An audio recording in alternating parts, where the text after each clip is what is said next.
About the future of SNAP benefits for South Carolinians. The new federal spending bill approved by the U.S. Senate this week calls for millions in cuts. We talked about this yesterday.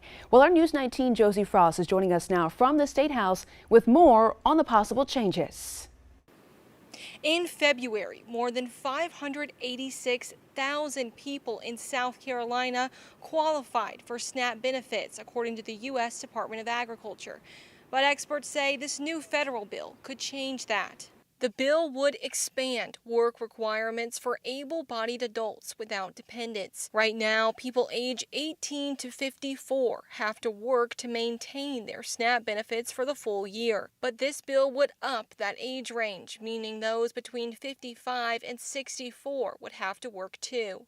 It means that people who are older would be forced to work. Well, if you live in a rural area, you have limitations on your transportation.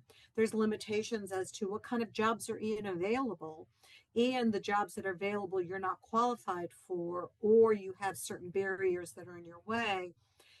What it's saying is you're just not going to get food. It would also make states chip in more money if they make too many payment errors. Payment errors happen when households receive the wrong amount of benefits, either overpayments or underpayments. The more mistakes a state makes, the more it has to pay. According to the Department of Agriculture, South Carolina had a payment error rate of just over 9% in 2024. In the latest version of the bill, states with a payment error in that range would have to pay for 10% of their SNAP benefits. They would also have to pick up more of the administrative costs.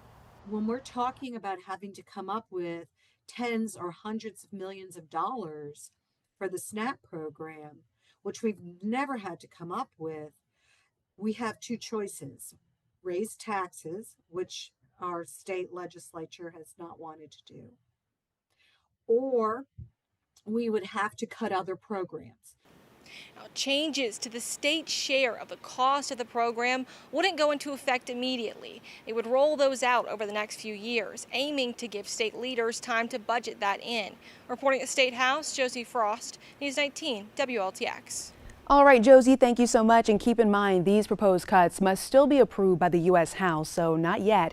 In a statement to News 19, the South Carolina Department of Social Services wrote in part, quote, "The agency is monitoring the situation and awaiting what the U.S. House of Representatives may do. The agency does not want to speculate on impacts or cause mass hysteria or spread fears to the public."